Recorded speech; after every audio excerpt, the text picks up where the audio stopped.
بسم الله الرحمن الرحيم. الحمد لله الذي فرض علينا صيام شهر رمضان،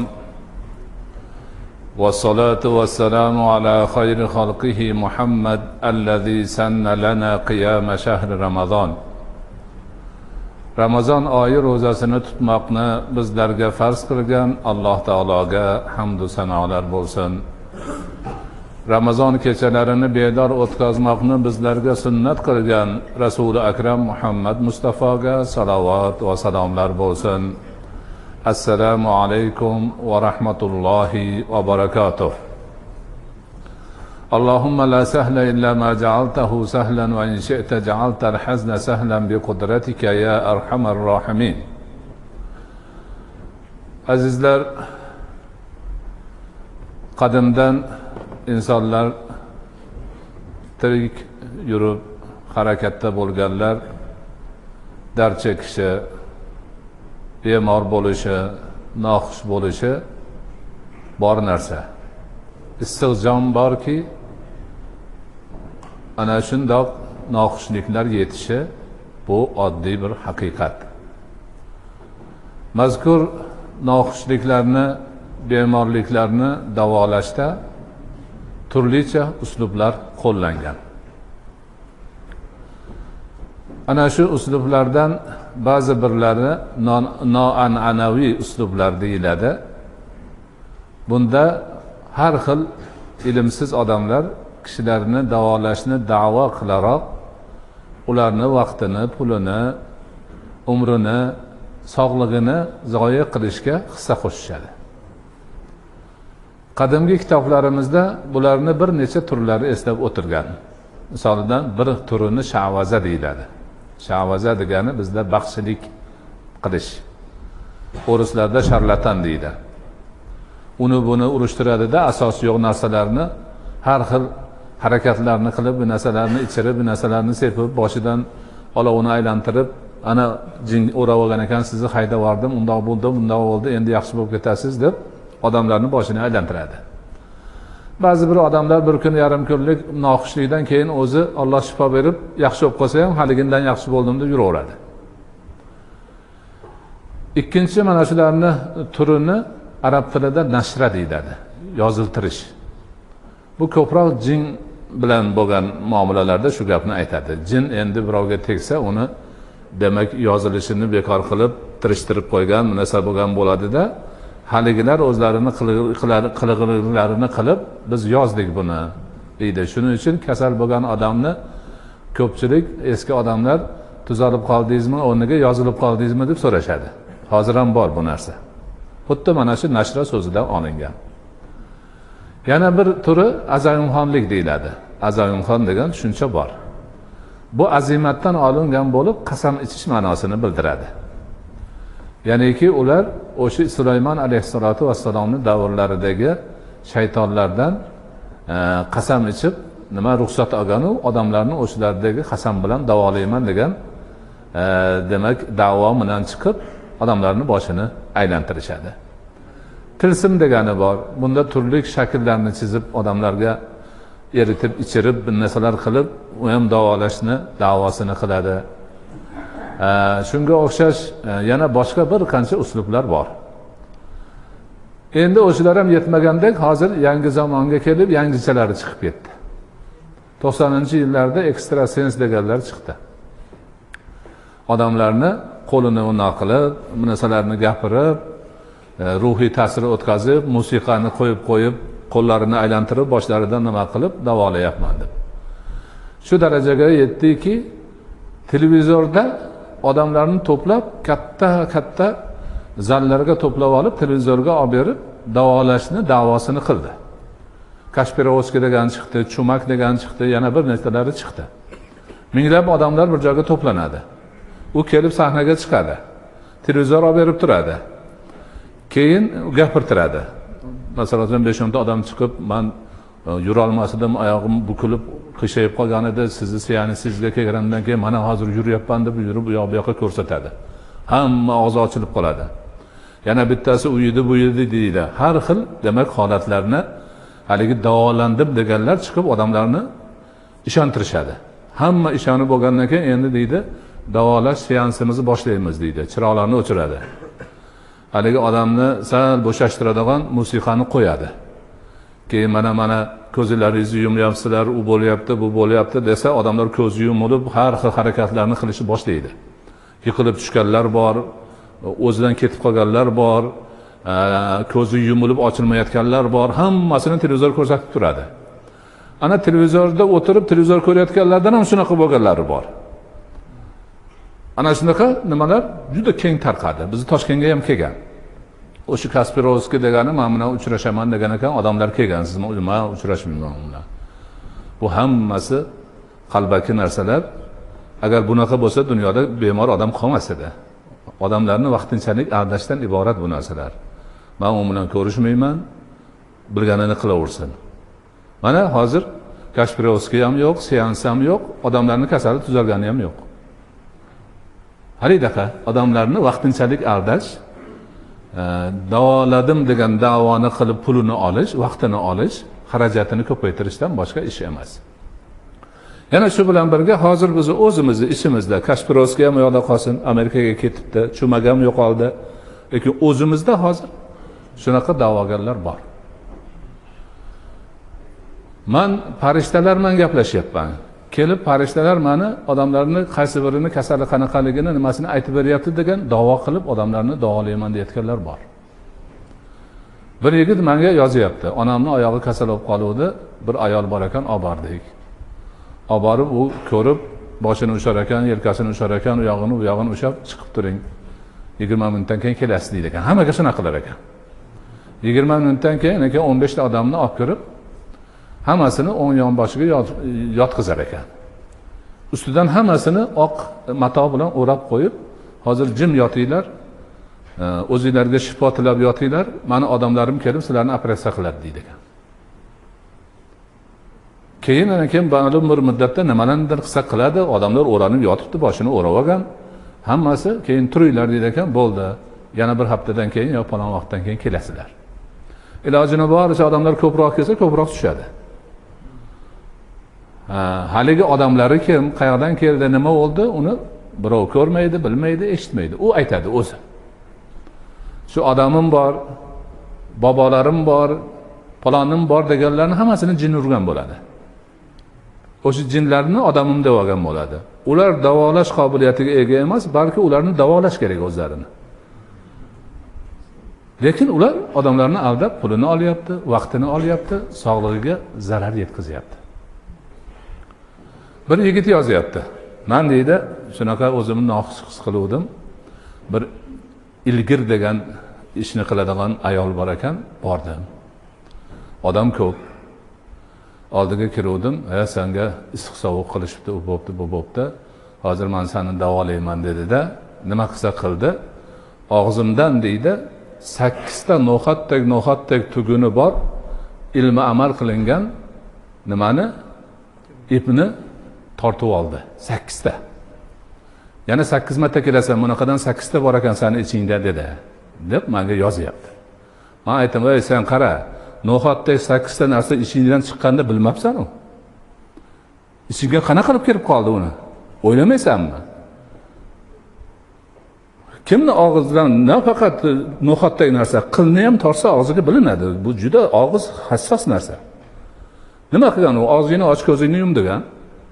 O'zini qo'lidagi narsani soptirib olgan. Aldamchilik. 8 ta no'xatdek bor, bitta ipga chizilgan narsa emish, ichidan chiqibdi ekan, bu bilmaydi. Birov sehr qilib uni ichiga kirgizib qo'ygan, uni ham bilmagan. Yana 7 tasi qornida turibdi, uni ham bilmaydi. Odamlar shu darajada sodda. Shu darajada sodda. Men bir kuni bir suhbatda uyimga kelishib, odamlar so'radi, tushuntirdim, bular aldamchilik bo'ladi, u bo'ladi, bu bo'ladi. Xuddi bular ana o sirkning qiziqchilariga o'xshaydi. Sirkka bir odam 2 marta ketma-ket kirsa, qiziqchini nimasini bilib oladi, hiyla-nayrangini. Chunki 2 marta takrorlanganda ko'rinib qoladi. Dedim, yangi yo'lga borib, bittasini oldiga kiribdi bittasi. O'tirib, bir odamlar kirib chiqqandan keyin yana bekinib qopti-da, ikkinchi kirganda ham qarab, bilib qopti. Keldi oldimga qaytib, aytganingiz to'g'ri ekan. O'sha siz aytganingizni qiluvdim men. 2 ta guruh kirganda bir bilan kirdim, bekinib qoldimda, chiqmay turdim. Ikkinchisi kelganda o'sha birinchisiga nima qilsa shuni qilyapti, ko'rinib turibdi qallobligi deb menga aytib ketdi. Ana shunga o'xshagan narsalar juda ko'p. Turli tuman. Har kim o'zi o'ylab chiqarib olgan. Odamlar bechoralar ishonaveradi, boraveradi, qatnaveradi. Bu yoqdan sog'lig'i ketaveradi, puli ketaveradi, vaqti ketaveradi, yotaveradi.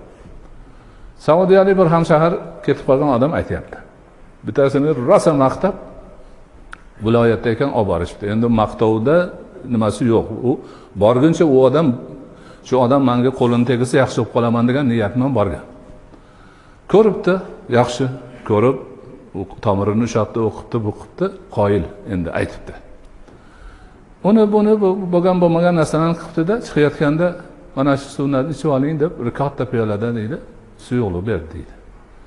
İchib oldim, keldim, Toshkentga kelgandan keyin bir yarim kun, bir kun o'tgandan keyin butun yangi odam bo'lib qoldim deydi. Baquvvatman, charchoqni bilmayman, o'zimni xush sezyapman. Umuman boshqacha odam bo'lib qoldim deydi. 1-2 kun shunaqa bo'lib ketdim deydi. Borib 3-4 kundan keyin yana avvalgi holga kelib qoldim deydi. Keyin yana bir imkonini qilib kelib yana boribdi. Borib aytdiki, shunaqa shunday ishlar bo'ldi. Xo'sh, nima bu sabab? Ana u nimalarda surishtirib, mahkam turyapti, aytmasangiz ketmayman deb. Oxiri yana majbur bo'libdi. Haligi suyuqlik odamni baquvvat qiladigan aptekadagi dori ekan. Olib uni suyuqlik qilib qo'yar ekanda, hech bilmaganda mana uni ichib oling deb qo'ysa, odam 1-2 kun borib yaxshi yursa, haligi tabib dorisi menga foyda qildi, zo'r bo'lib qoldim deb o'ylar ekan. Mana shunaqa. Odamlarimiz shunga aylanishayapti. Men avvallari ham aytdim, mana shu may oylaridan avvalroq Rossiyani tibbiyot bo'yicha mas'ullaridan bittasi aytdi.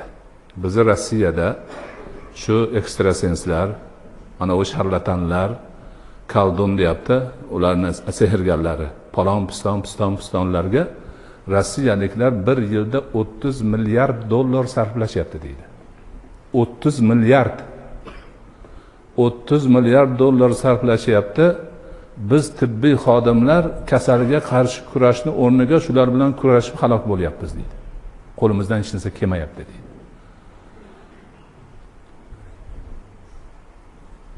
Ana, islom buni 1500 yil oldin hal qilib qo'ygan. Bunaqa narsalar bittasi o'tmaydi. Bemorlik insonda bor narsa, buni tibb bilan muolaja qilinadi. Tibbiyot bilan muolaja qilinadi. Dardni tushirgan Alloh davosini ham tushirgan. Davosini tibbiyot orqali izlash kerak. Rasul akram alayhisolatu vassalom o'zlari shuni qilganlar, ummatlarini shunga buyurganlar. Ana o'sha ishga amal qilib musulmon ummati sog'ligini yaxshilagan, dardini davolagan, anaqa bid'at, xurofot bo'lmag'ir har xil narsalardan chetlanib, ilmiy, ma'rifiy asosda sog'ligini demak saqlash, davolash, yaxshi bir yo'lga qo'yishni dunyoda eng go'zal misolini namoyon qilgan. Kasal borki, tibb bilan davolanadi. Tibbni tabiblar o'zlari o'rganishadi. Mana hozir tibbiy muassasalar ochilgan, ta'lim beradigan muassasasi bor, tajriba o'rgatadigan muassasasi bor, davolaydigan muassasasi bor. Mana shular vazifasi, shularning haqqi mo'min musulmon banda ana shularga borib ilmiy asoslar davolanishi kerak. Ana undaqa bo'lmagan, jin urgan, aqlidan ozib qolgan boshqalarga borish bu musulmon odamga to'g'ri kelmaydi. To'g'ri kelmaydi. Mana shu narsani biz juda yaxshi bilishimiz kerak. Shuning uchun musulmon demak dini musulmonlar jamoasini o'zini sog'ligini, xizmatini qiladigan kishilarni tarbiyalab, voyaga yetkazib, ularga kerakli asbob anjomlarni olib berishni farzi kifoya qilgan. Farz bu. Har bir jamiyat o'zini sog'ligini o'ylash kerak. Sog'ligi uchun nechta tabib kerak? Nechta hamshira kerak? Nechta shifoxona kerak? Nechta sog'liqni saqlash bo'yicha o'quv yurti kerak? Hammasini hisobini qilib, shu jamiyatga yetarligini qilib qo'yish kerak. Ana o'shandan jamiyatni pulidan oladi. Biz hozir hammamiz sog'liq solig'ini to'laymiz. Ish haqimizdan olib qolinadi. Bu jamiyatning o'zini kelishuvi asosida bo'lgan. To'g'ri qilingan. Nihoyatda yaxshi narsa. Chunki jamiyatga sog'liq xodimlari kerak, sog'liq muassasalari kerak. Bo'lmasa odamlar bemor bo'lib tuzalmasdan jamiyat halokatga uchraydi. Ana haligi xalqni bergan imtiyozidan foydalanib, pulidan foydalanib, qurgan muassasasidan foydalanib tabiblikni o'rganganlar endi xalqni sog'ligi uchun qayg'urish ularni har birini boshiga farz bo'ladi. Agar o'sha tibbiy xodimlar, tibbiy muassasalar dangasalik qilib, bee'tiborlik qilib, xalqni sog'ligi to'g'risida vaqtida qayg'urmasa, hamma narsani yo'lga qo'ymasa, ular Allohning oldida gunohkor bo'ladi, vatandoshlari oldida jinoyatchi bo'ladi. Shariatning hukmi shu. Oddiy fuqarolar haligidek o'zini, demak, oyligidan nima beradi? Soliq beradi, boshqa beradi, bolasini olib boradi, o'zi boradi, hammasi murojaat qiladi. Sog'liqni xalq o'zi, demak, birgalikda tashvishini qiladi. Avvalo kasalga chalinmaslik choralari ko'riladi. Keyin kasal bo'lib qolsa, uni davolash choralari ko'riladi va boshqa holatlar ko'riladi. Aytaylik, endi birov o'zini noxush sezdi, sog'ligi joyida emasligini bilib tabiblarga bordi. Tabiblar uni ko'rdi, tahlil qildi, har xil apparatlarga solib ko'rdi. Yo'q, siz sog'siz, bunaqa kasal yo'q dedi. Ana o'shanda endi dam solish degan narsa keladi. Avvalo shariat bo'yicha har kim o'ziga o'zi dam soladi. Har kim o'ziga o'zi dam soladi. Sog'ligi vaqtida solib yuradi.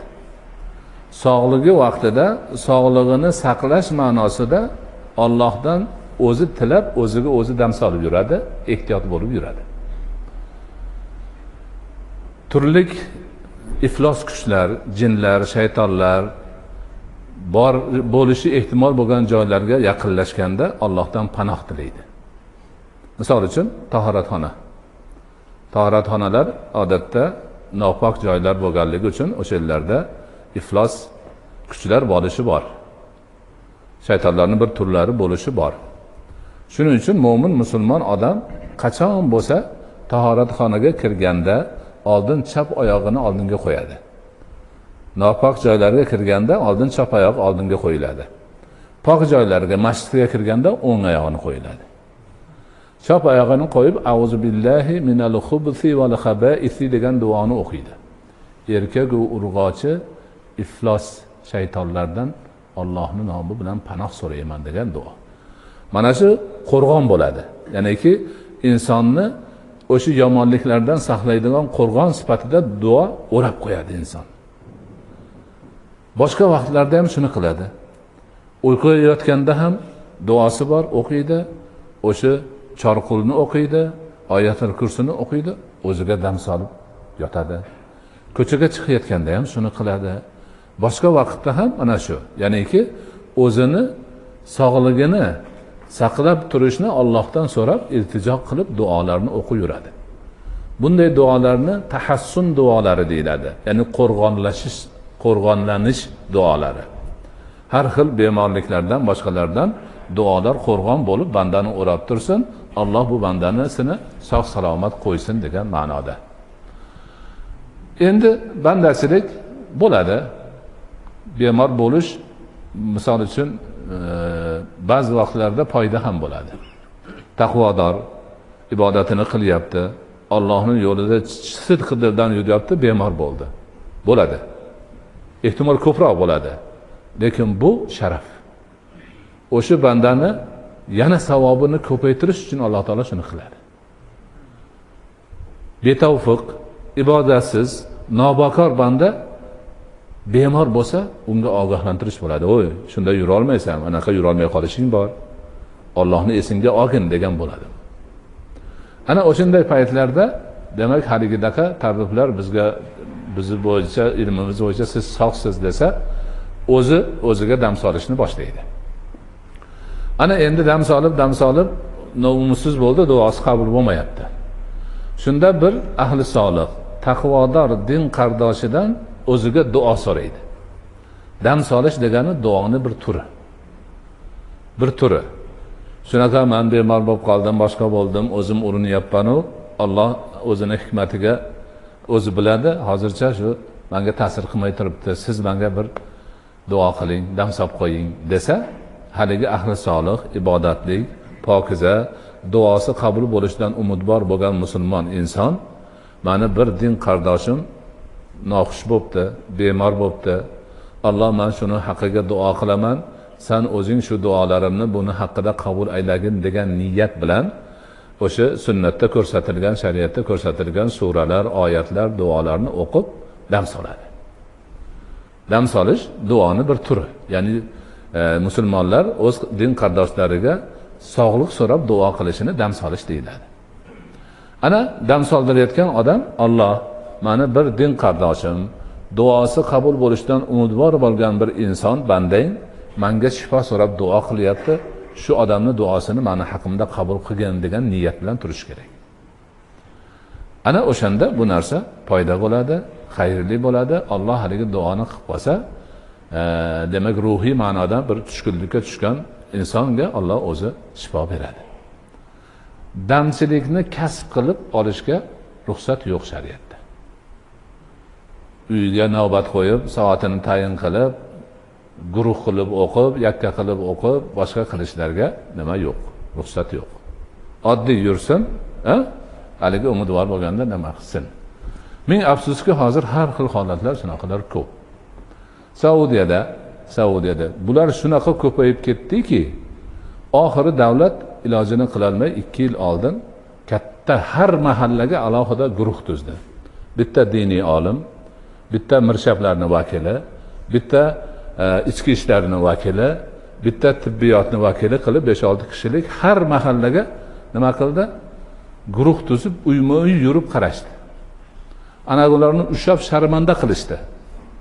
Madina-i Munavvaraning o'zidan 260 dan ortiq sharlatan chiqdi shunaqa. Azoyimxon chiqdi. Bir shahardan, Rasulullohning shaharlaridan.